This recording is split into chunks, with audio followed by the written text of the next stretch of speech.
Salut, ça farte. T'es caché.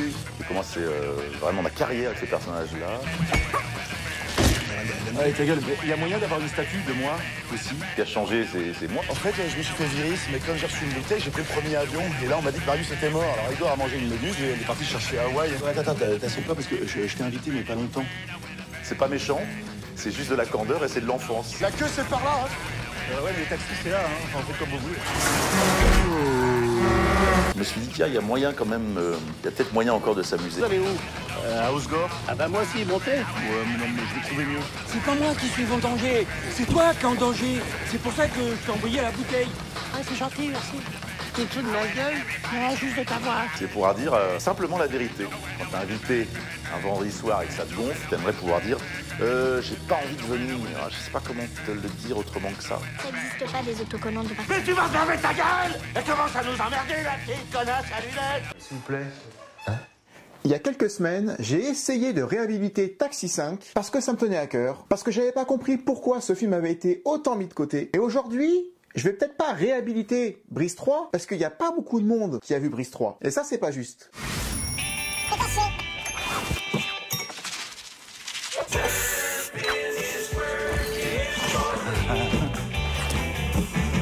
Et même autour de moi, quand je demandais à mes amis pourquoi est-ce que vous n'avez pas été voir Brice 3 ou pourquoi est-ce que vous voulez pas le voir en DVD maintenant que c'est sorti, ils me disaient quasiment tous, et c'est assez hallucinant, bon, tu sais, déjà le 2, je m'en souviens pas, alors le 3...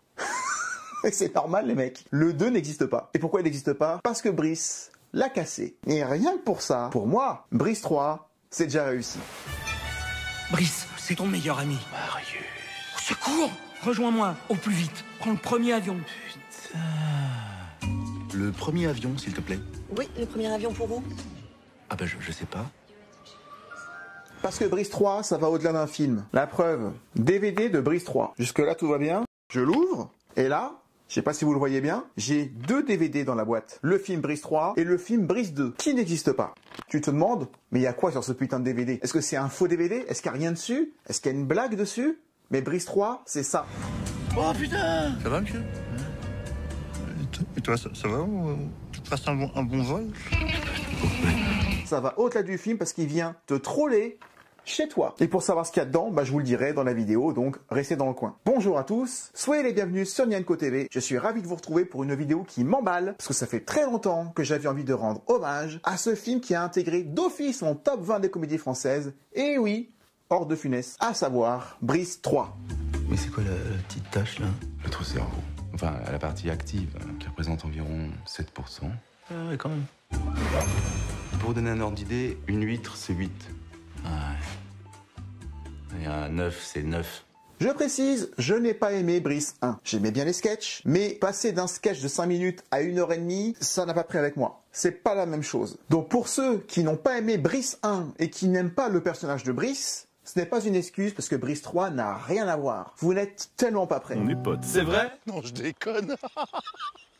J'ai pas une pote avec des rappeurs de merde. Comme d'habitude, on va parler dans une première partie du projet Brice 3. Pourquoi remettre cette perruque blonde après avoir eu un Oscar? Les coulisses du film, très compliquées. Et après, on se retrouvera pour mon avis et mon décortiquage de cet énormissime film qu'est Brice 3. Sauf que personne ne le sait, à part moi. Et peut-être vous, si c'est le cas, vous me le dites dans les commentaires. Allez, on y va.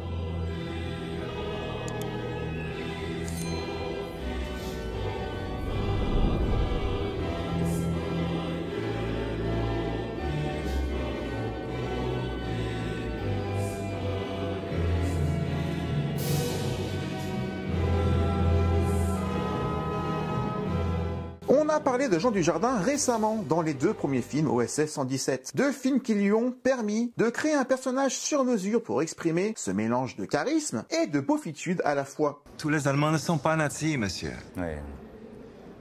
Je connais cette théorie, oui. Ce personnage par moments enfantin qui dit ce qui lui passe par la tête, sans aucune méchanceté, mais juste par un excès de sincérité. Attendez, c'est lesquels les Chinois qui étaient alliés aux nazis? Les Japonais? Les Japonais, c'est ça. Autant pour moi. Mais s'il y a bien un autre personnage qui permette à Jean Dujardin d'incarner ce genre de personnage, c'est bien Brice de Nice.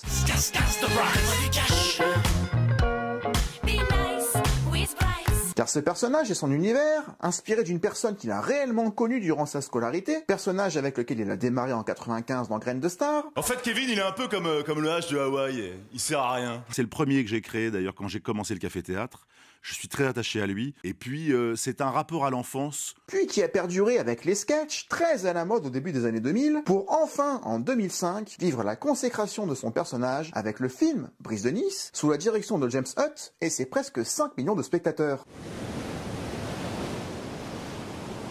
Ton pied, c'est mes pieds.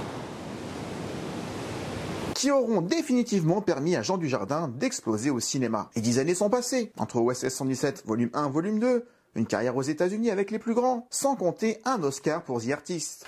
Thank you. Ouais. I love your country.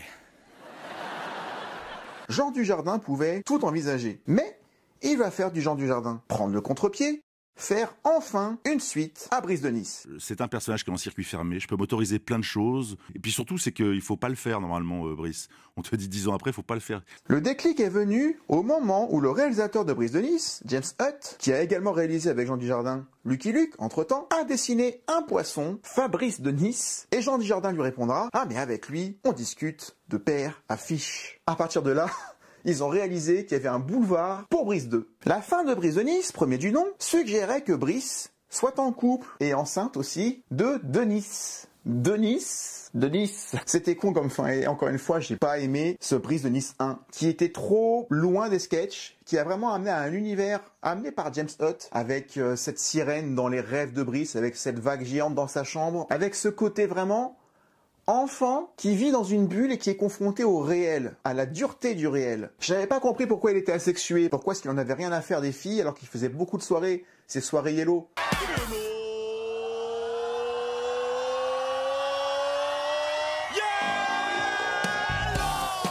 Je comprenais pas. Je comprenais pas non plus le délire avec les pieds, les pouces de Marius, de Clovis Cornillac, ou les oreilles d'Élodie Bouchez. C'était un délire pour lequel je n'étais pas préparé, Brice 1. C'est le casse de Bryce, c'est le casse de Bryce, c'est le casse de Bryce.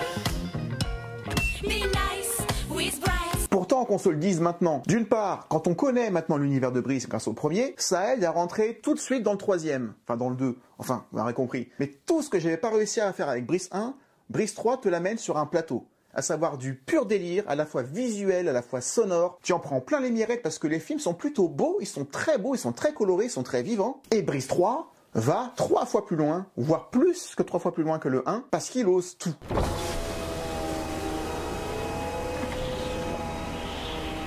Et vous n'êtes pas prêts encore une fois. Donc à la fin de Brice, Brice est amoureux. Bien qu'on n'y croit pas, car il est enceinte. Mais c'est une scène post-générique. On n'est pas obligé d'y croire, mais la suite de Brise de Nice devait se concentrer sur le duo Jean Dujardin, Alexandra Lamy. Mais suite à leur séparation en 2013, changement de plan, voire idée de génie, puisqu'il n'est plus avec Alexandra Lamy, mais que le film était prévu, autant le casser. Regardez ça.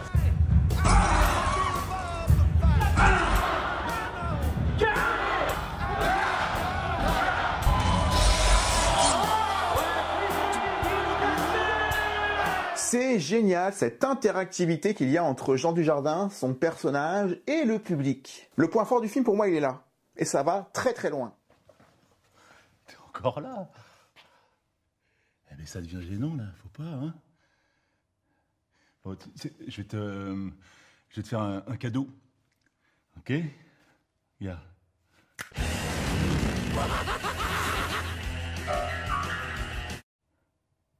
T'aimes bien?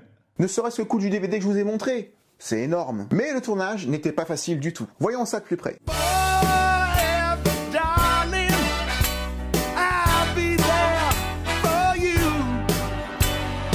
Brise de Nice, premier du nom, était, selon son réalisateur, un film maudit du point de vue du tournage. Car Brise de Nice est tourné principalement en extérieur. Et même s'il est chez lui dans le premier film, il est davantage dehors, dans son jardin, sur la plage, dans la mer.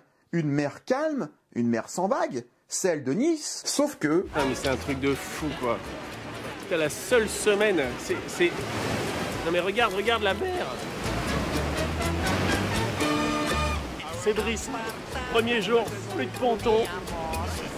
80% du métier de réalisateur, c'est regarder vers le ciel. Mais ce n'était rien comparé au cauchemar de tournage que sera Brice 3. Un film tourné à 90% dehors, avec la mer quasiment présente tout le temps. Les films qui sont tournés en mer, on l'a vu avec Les Dents de la Mer il y a très très longtemps, mais il n'y a rien de pire.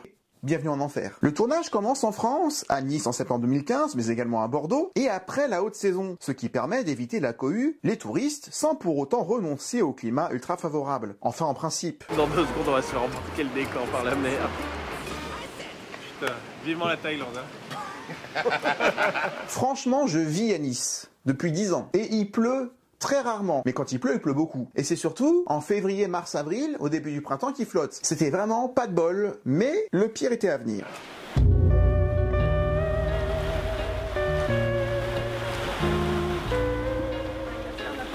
C'est pas très grave. Non, mais dedans, ce qu'il y a d'important dans Brice, c'est être en fusion avec les éléments. Brice 3 est un road movie. Chassé de Nice, car il vivait sur la plage dans une caravane, il décide de répondre favorablement à un message arrivé dans une bouteille envoyé par Marius, Clovis Cornillac, du premier film, qu'il n'a pas vu depuis 10 ans. Que j'ai pas envie. Et qu'il appelle à l'aide. Il décide donc de prendre un avion, c'est écrit dans la lettre, prend le premier avion, mais le premier avion pour où? Ah bah je sais pas. Timing parfait, cette scène est géniale. Le blanc... Le petit jingle Air France au bon moment, c'est parfait dans la mise en scène. Ce premier avion donc, on y reviendra plus tard, choisi complètement au hasard, l'emmène à Bordeaux. Bonjour, vous allez où? Je vais chez Marius. Ouais, je connais monter. Tout le film est comme ça, c'est génial. Je viens voir Marius. Il est mort. On en parlera dans la partie critique, mais à force de hasard et d'aléas, il va finir par arriver à Hawaï. Et Hawaï, pour Brice de Nice, c'est pas anodin. Souvenez-vous du H de Hawaï. C'est comme le H de Hawaï.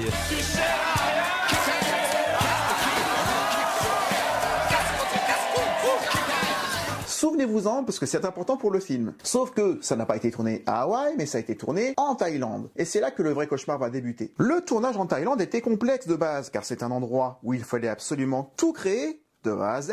Je ne peux pas dire pourquoi à ce stade-là pour ceux qui n'ont pas vu le film, car c'est la deuxième partie du long métrage, mais il a fallu créer un plateau XXL en extérieur de A à Z. Et comme la maison de Brice en début de film, c'est truffé de centaines de détails que tu n'as pas le temps de voir en un seul visionnage, à moins de faire pause toutes les secondes, avec ses cotons-tiges, les cotons-tifs, le frigo rempli de danettes. Non merci. Le brise-glace.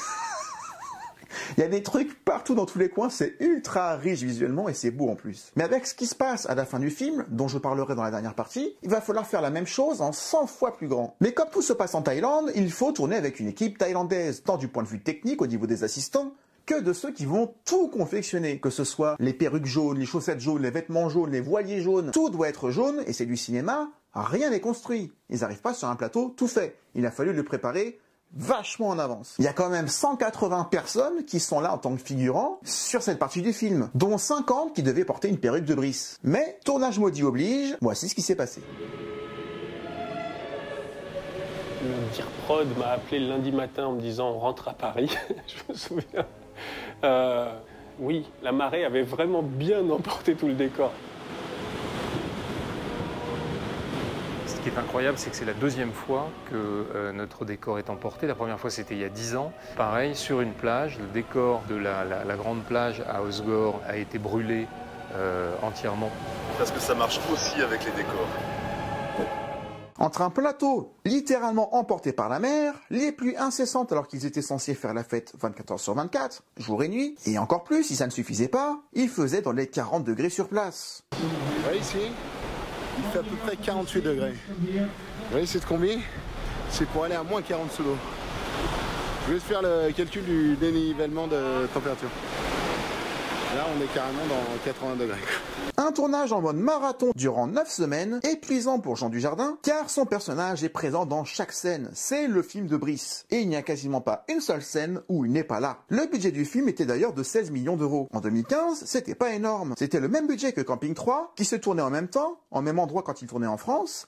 Et il était d'ailleurs prévu que Patrick Chirac et Brice de Nice se croisent dans un tout petit caméo qui n'a pas pu se faire. Mais je trouve que sans avoir vu les tailles des factures, les 15 millions de Brice 3 sont plutôt bien utilisés. C'est le linge. C'est parce que j'ai le t-shirt qui pue.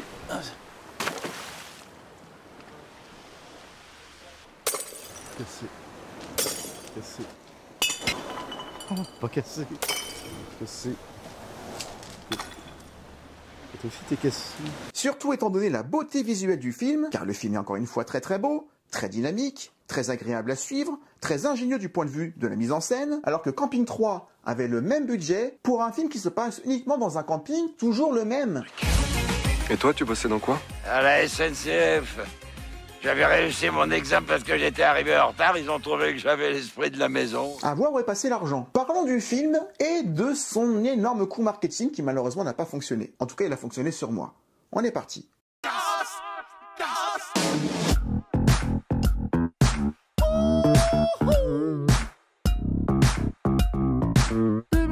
Parler de Brice 3 et apprécier Brice 3, c'est prendre conscience de l'énormité, du génie de la communication autour de la sortie du film. Encore une fois, une communication qui a floppé et je pense savoir pourquoi. 1,9 million de spectateurs en salle, je comprends pas. Des coups marketing tellement géniaux que le CSA a fait couper la promo du film sur la 2 et sur la 6, car Brice s'incrustait partout et ça a été considéré comme de la publicité clandestine. Alors non seulement vous avez des visions, hein, mais maintenant vous faites de l'intox, de la publicité clandestine. Il est apparu, par exemple, chez Stéphane Plaza, dans Recherche appartement ou maison. Stéphane vient voir aujourd'hui si elle a réussi. Mais il est également apparu à la météo. À Bordeaux, 23 degrés la maximale pour Perpignan et 21 degrés à Nice. La suite du programme, eh bien sachez que les nuages... Il est apparu aussi dans un clip de Big Flo et Oli. Ça, c'est un petit peu moins mon truc, mais c'était quand même sympa. C'est pas une pote avec des rappeurs de merde. Et le meilleur coup de com', il était sur YouTube. Et je crois que vous n'êtes pas prêts encore une fois pour ceux qui ont oublié. Mais une semaine avant, et je suis tombé dedans, il y a une vidéo qui est sortie d'1h20. Une vidéo titrée Brice 3, film complet VF. J'ai cliqué dessus.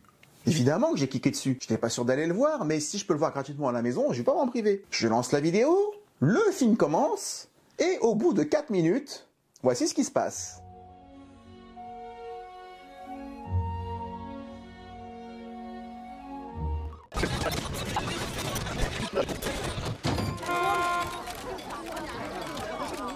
Ah bah c'est mon cours de casse-chi. Ah non! T'as cru que t'allais voir tout le film? Oh non! Oh la casse! T'as cru que t'allais voir tout le film, tout mon film? En plus c'est même pas le bon début. Est-ce que j'ai besoin de dire que c'est génial? On s'est tous fait troller de chez nous. Brice, il nous a atteint chez nous. Et c'est ça qu'il y a dans le DVD numéro 2 du boîtier. C'est la vidéo intégrale des 1h20 où Brice de Nice, pendant 1h15 du coup, reste dans son salon à parler avec toi, à dormir, à rien faire, à regarder le film mais sans que tu puisses le voir et avec un casque pour que tu n'entendes rien, à te dire qu'il va rien se passer, il faut que tu te casses. Mais pendant 1h15, il meuble. Mais YouTube a supprimé la vidéo pas longtemps après, parce qu'elle ne respectait pas les règles concernant le spam, les publicités mensongères, les pratiques trompeuses ou les escroqueries, je crois. Par contre, si vous voulez la voir, elle est sur Dailymotion. Apparemment, là-bas, c'est moins compliqué.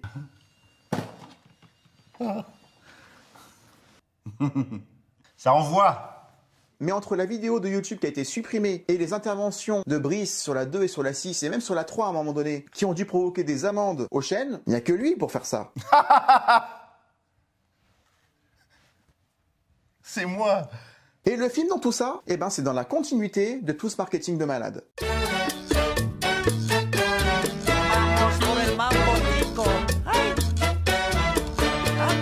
Je l'ai dit un peu avant, mais la touche James Hutt à l'univers de Brice, à savoir ce côté très poétique, un personnage infantile qui dit tout ce qu'il pense, ça m'avait dérouté et j'étais pas allé pour ça. Et je suis sorti de Brice de Nice et je suis pas le seul, moins que mitigé. Vraiment, j'étais assez froid.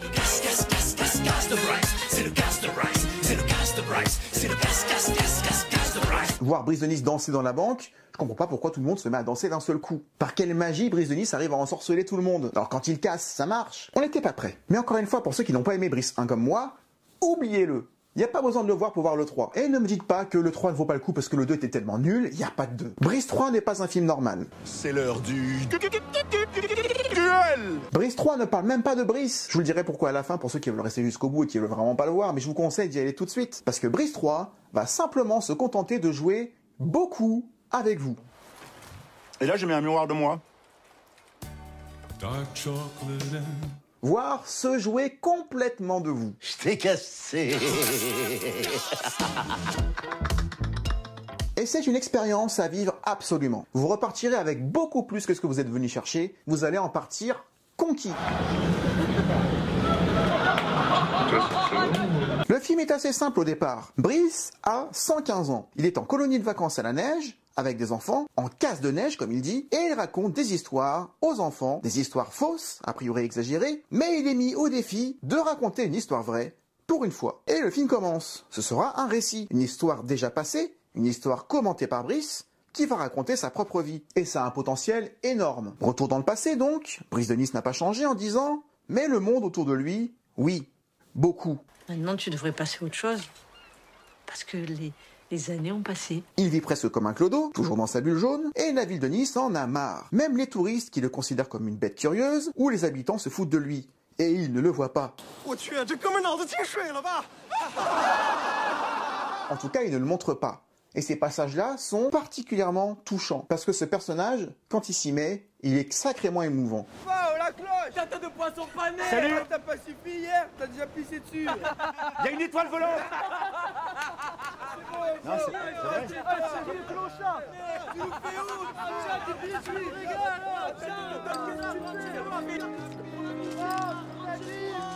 Il est sympa quand même, hein, ça. Très amis de maman quand même. Ils n'ont même pas peur de la vague et du surf.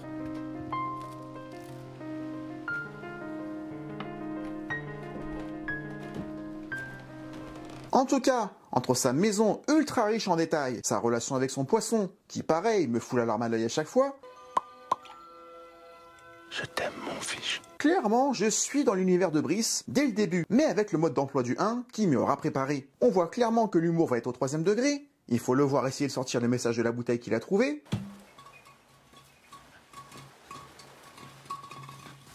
Le timing est parfait. C'est assez long pour que ce soit dérangeant, mais pas trop long pour qu'on s'ennuie pas.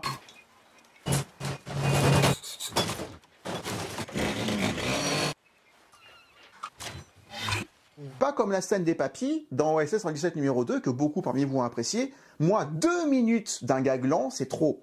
20 secondes, ça va. Idem pour quand, un peu plus tard, il sort de son taxi avec sa planche de surf, mais qui ne sait pas comment sortir de la voiture et se dépatouiller. Pareil, ça dure 1 minute, mais là, je comprends pourquoi il n'y arrive pas. Déjà, il est con, ça va avec le personnage. J'ai le mode d'emploi. En tout cas, Brice va de Nice à Bordeaux, au hasard, en avion. Il n'a d'ailleurs jamais pris l'avion, et il trouve un bouton magique. Un bouton qu'on aurait tous voulu voir un jour. Et ça, c'était un kiff de Dujardin. Il a dit à son réalisateur: je veux surfer sur l'aile d'un avion. Est-ce que tu peux me faire ça? À James Hutt de trouver comment faire pour répondre aux caprices ou aux désirs de son acteur fétiche. C'est impossible. Hein? À cette altitude, il fait moins 50 degrés. Oui, mais j'avais un pull. Et c'est ultra bien foutu. Et c'est super à chaque fois de le voir ramener sur Terre. Parce qu'il y avait le bouton secret dedans. Oui, c'est le bouton secret. Elle le connaît, elle a dit qu'il y avait un bouton secret. On comprend alors qu'on aura un filtre. Le filtre avec la vision de Brice de Nice, qui parle de lui-même, car c'est lui qui raconte sa propre histoire, et le filtre qu'on enlève pour voir ce qu'il s'est réellement passé dans la scène en question. Il arrive donc à Bordeaux, prend le premier taxi. Hey, la queue c'est par là, hein. Ouais, mais les taxis c'est là, hein. Enfin, vous faites comme vous voulez. Il demande à aller chez Marius. Le taxi l'emmène chez Marius, un restaurant qu'il connaissait. Je viens voir Marius. Marius, il est mort. Mais que c'est peut-être pas ce Marius-là. Eh oui, faut réfléchir. Cette image, elle est géniale. C'est de la pure BD. Tu comprends à partir de là, en fait, que le film va t'emmener n'importe où. Déjà, quand il surfe sur l'aile d'un avion, ça a beau être faux, tu vas vraiment le voir. Tu vas vraiment le voir visuellement, t'en prends plein les mirettes parce que c'est bien foutu. Mais surtout, comme c'est faux, on peut tout montrer. On s'en fout que ce soit cohérent ou pas. Elle a dit qu'il y avait un bouton secret. Non, sinon tout est aspiré. On dit que la viande dépressurise. C'est une histoire racontée par un mégalomane qui s'aime énormément et qui parle de lui. Donc plus il va raconter des conneries, plus je vais kiffer. Il n'y a rien. C'est bien ça. Non, vous n'avez rien dans la tête. À condition qu'il y ait un équilibre et que quelqu'un soit là pour le ramener sur Terre. Et les gosses le font très bien. Mais c'est quoi la petite tache là? Votre cerveau. Enfin, à la partie active.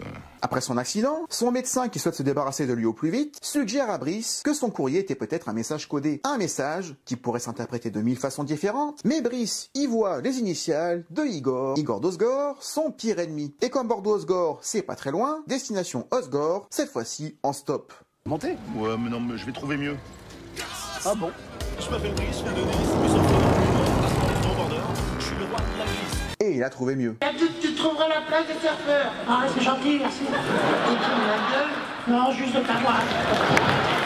Vous avez vu au passage la réalisation vraiment super inventive, la caméra qui se renverse avec le panneau d'Osgore qui reste toujours droit. C'est truffé de petites choses comme ça. Brice va retrouver Igor sur la plage du premier film, une plage déserte depuis les événements du premier film. Et ça, c'est une ambiance que j'aime beaucoup. Parce que le film a été tourné plutôt en automne, donc ça se voit, même si les couleurs sont jolies, on voit que l'été est passé. Ça me rappelle un peu les films Les Dents de la Mer numéro 2. On en avait parlé aussi il y a très longtemps. Dans le deuxième, ça se passe au printemps, avant l'été. Ce qui fait que dans le 1, t'as l'impression d'avoir du monde tout le temps. Et dans le 2, tu te retrouves avec les mêmes plages vides. Et en fait, c'est pas vraiment la même plage. Parce que c'est la même mer, mais c'est pas la même eau.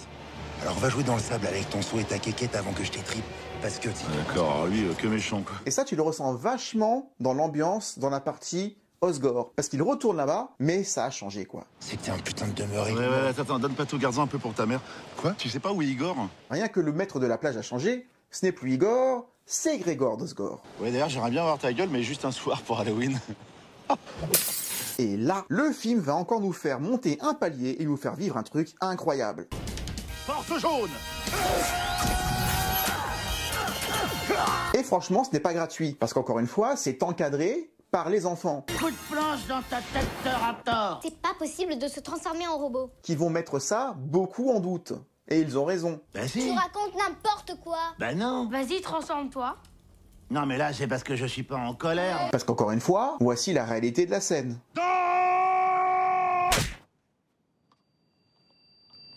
T'es calmé? Brice et Igor finissent par s'échapper en scooter des mers, parce que Brice découvre que la carte postale envoyée par Marius avait 2 côtés et qu'il ne l'avait jamais retournée. Ah bah, t'avais pas retourné la carte? Jamais pensé. Et dans n'importe quel autre film, je me serais dit, mais quel con! Ça m'aurait sorti du truc. Mais là, on parle de Brice, maintenant on le connaît. Évidemment qu'il a pas retourné la carte. Le scooter va donc à Hawaï, depuis Osgore, mais bien sûr, panne d'essence.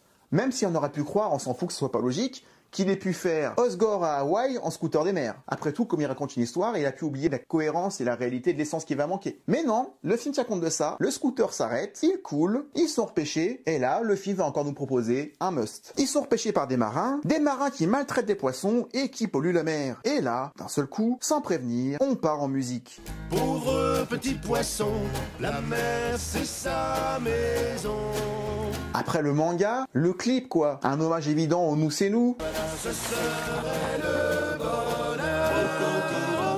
Et ça amène une énorme variété dans le show quoi. Tu passes du manga à de la chanson, de Nice à Bordeaux, de Bordeaux à Osgore, de Osgore à Hawaï. Tu voyages, c'est joli, c'est super distrayant parce que tu ne comprends pas où ils veulent en venir. Et on arrive au dénouement de l'histoire. La mer c'est pas une casse. Et là, le film va complètement basculer. Brice et Igor arrivent dans une jungle hostile, une ambiance inquiétante, mais qui est cassée immédiatement par Igor et ses autocollants. Mais t'as pas de nombril? Si, sous mon autocollant, c'est juste complètement barré, mais le meilleur du film est peut-être encore à venir. Je peux me permettre, ça existe pas des autocollants de partout. Mais tu vas fermer ta gueule! Il est encore plus fort celui-là que son ta gueule d'OSS 117, celui qui lance au muezzin, parce que là il le lâche à une gosse. Elle commence à nous emmerder la petite connasse à lunettes! Une gosse intello à lunettes énervantes qui a réponse à tout, et c'est rare de pouvoir se lâcher comme ça sur une gosse. Et je peux y aller là? Ouais, vas-y, il va glisser. Donc pour le coup c'était jouissif. Brice retrouve enfin Marius. Marius qui nous raconte sa vie, comment il est devenu pianiste. Oui, j'ai bien dit pianiste. Pianistman à la Havane, j'ai fait du piano à Rio. On a droit à une avalanche de jeux de mots, et il avertit qu'un danger le guette de l'autre côté de l'île, où s'est installé un véritable Brass Paradise, ce dont Brice avait toujours rêvé, un véritable monde autour de lui, inspiré de lui et de sa vie. Et au début, il se sent légitimement comme au paradis. Mais dans ce paradis, il n'en est pas le dieu.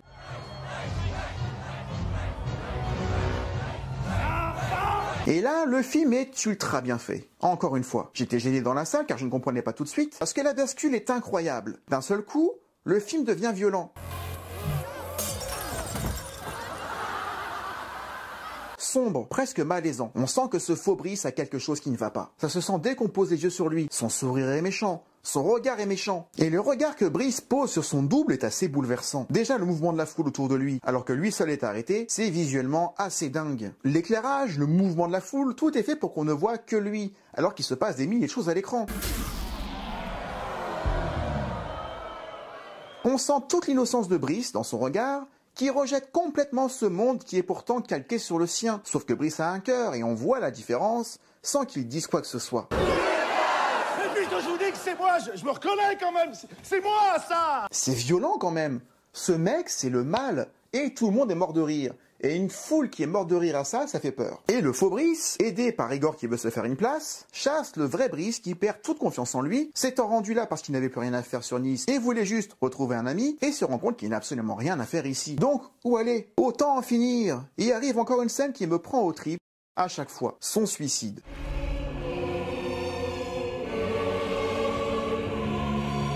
Ou plutôt sa tentative. Mais au fond de l'eau, alors qu'il se laisse couler, il retrouve son poisson. Fabrice, qui a traversé l'océan pour lui par pure amitié.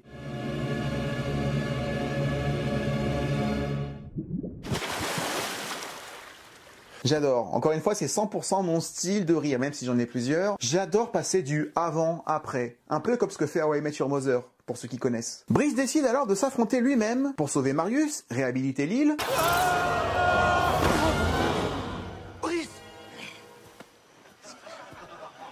Et va affronter son double dans un casse contre casse. Mais un casse contre casse version Bryce le maléfique, ça fait mal parce que ça t'envoie à l'hôpital si tu perds. Là où dans le premier film, quand tu perdais, tu tombais dans une piscine. La différence entre le bien qui se moque, mais qui se moque jamais méchamment, et celui qui a rien compris, c'est comme si t'avais le boubou gentil et le boubou méchant, pour ceux qui connaissent DBZ. C'est un peu ça. Et ce face-à-face avec lui-même est un pur moment d'autologie. T'as pas trop peur? Du vide? Non, de moi. Ben, c'est la même chose, hein. Et surtout la chute, où, pour gagner, car il est en difficulté, car pas assez méchant... Mais tu passes à côté d'une des plus belles choses de ta vie. Et toi, tu passes à côté de ta vanne, t'emmerdes tout le monde. Et seul face à toute la foule, il va devoir se casser lui-même pour casser son double. En plus grand, plus fort, plus tout. Un super toi. Et j'adore le moment où Brice va capter la faille au moment où son opposant lui dit qu'il est une évolution de lui comme un Pokémon et qu'il est un super lui-même. T'as raison. T'as dit quoi là? Non, j'ai dit t'as raison. Et c'est là où il est plutôt intelligent pour une fois. Il suffisait de vachement s'autocritiquer. Attends, qu'est-ce que tu fais là? Tu jettes l'éponge là? Non, bats-toi! Pour devenir un double de lui-même, bien pourri. Regardez, il le fait beaucoup mieux que moi. T'es une vraie merde! Oui. Et comme t'as dit que t'étais un super moi, bah du coup t'es une super merde. Donc, faire son propre jugement, renoncer à ce qu'il est et à ce qu'il représente pour que l'autre ne représente plus rien. Super mytho et que t'as super rien à foutre sur ce plongeoir. Et pour enfoncer le clou, avec une nouvelle utilisation du mot Hawaï, vous avez dit de vous en souvenir, le H dans le 1 et dans les sketchs ça servait à rien, mais là... T'es comme le dernier I de Hawaï, en double et en trop. Franchement, j'en ai eu pour mon argent. C'est bien meilleur que Brice 1. Encore une fois, enlevez-le de votre esprit. Gardez-en juste le côté enfantin et laissez-vous transporter par Brice 3, qui est un véritable défouloir. Un autocollant de cheveux. Lui, il y va. Et l'excuse de raconter sa propre histoire, ça permet de raconter et de justifier toutes les conneries qu'on va voir. Alors que dans le 1, j'ai pris tout au sérieux et j'ai pas compris le décalage. Là, le décalage, il existe par le concept du film de raconter sa propre vie, des années après, à des gosses que tu vas impressionner. Je serai toujours ton meilleur ennemi. J'oublierai jamais tout ce que t'as pas fait pour moi. Donc tout devient légitime. C'est une super idée. Même quand Brice et Igor doivent se dire au revoir en se souhaitant du mal, je trouve ça génial. Ça fait plaisir de savoir que je pourrai jamais compter sur toi. Je serai jamais là quand t'auras besoin de moi. Je te souhaite malchance pour ta nouvelle vie. Et fin de l'histoire, retour au présent, avec le vieux Brice, qui essaie de tirer plusieurs morales à son histoire à ses enfants, mais avant de leur dévoiler, et de nous dire à nous public, et c'est un final parfait, que tout ce qu'il a raconté pendant 1h30, et donc tout ce qu'il nous a raconté par extension durant 1h30 à nous, public dans la salle, Je vous ai raconté que de la merde. interaction de ouf dans ce film, parce que finalement, on ne saura jamais si Brice a revu Marius, ou pas, mais est-ce qu'il a vraiment existé? Parce que ça se trouve, le Brice 1 n'a pas existé non plus, ça se trouve, c'était aussi une histoire racontée, c'est plausible. Je t'ai cassé. Ça peut à la fois être frustrant, parce que j'aurais voulu savoir, mais c'est une expérience qui est à la hauteur, qui fait écho au marketing troll du film avant qu'il sorte. Marketing tellement agressif qu'il a été censuré. Faible. Je m'appelle Brice, je viens de Nice, je suis surfeur au mineur. C'est une expérience qu'il faut vivre, Brice 3. C'est un vrai film où tout est possible, mais pourtant tout est parfaitement contrôlé. Un film encore une fois visuellement très beau. Des couleurs sont vives, le bleu de la mer est magnifique, les effets spéciaux sont bons, la réalisation suit les désirs de son acteur principal qui se lâche complètement, le film est fluide, les transitions sont inventives, et ce personnage au potentiel énorme qui se laisse guider par le hasard, ça pourrait avoir ni queue ni tête, mais c'est hyper maîtrisé. Salut Brice. T'as vu ce qu'ils ont fait à ma maison? Ils ont tout cassé. Alors que je n'aime pas le bordel d'habitude, mais ce n'est pas un bordel. C'est une déstructuration d'une narration entre présent, passé et futur, encore une fois à la How I Met, mais fait de façon très précise, alors qu'il passe son temps à dévier de sa trajectoire. Je tenais vraiment à communiquer sur ce film qui avait si bien communiqué en espérant que moi je me ferais pas censurer, mais va savoir pourquoi le message n'est pas passé et pourquoi est-ce que le film a fait un mini flop. Eh ben je pense que, et Dujardin l'a dit à un moment donné, on va casser normalement le Brice 2. Ce qui me fera quand même toujours rire avec cette blague, c'est qu'il y a encore des mecs qui le font. Ouais, j'ai pas tellement aimé moi le 2.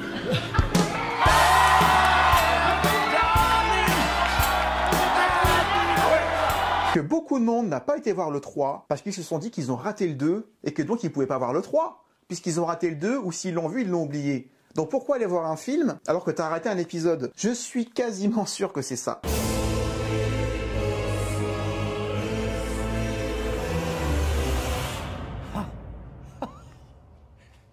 T'as cru que t'allais voir tout le film? Pourtant, dans le titre, il y a écrit Brice 3 parce que le 2, je l'ai cassé, mais c'est écrit en tout petit. Moi, j'étais dedans parce que j'ai vu la com. Et j'ai vu la fausse vidéo de YouTube.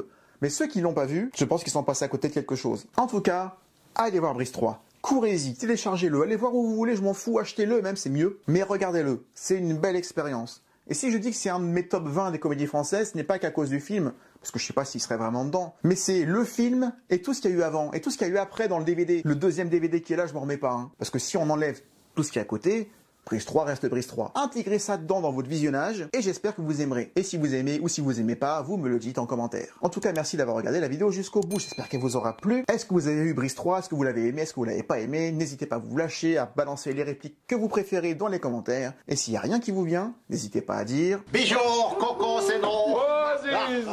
Et ça ira très bien. On se retrouve la semaine prochaine pour une autre vidéo, et d'ici là, comme je le dis à chaque fois, prenez soin de vous. Ciao. Au revoir. Bah dis donc, t'es pas arrivé, hein? Oh, tu sais, pour ce que j'ai à foutre.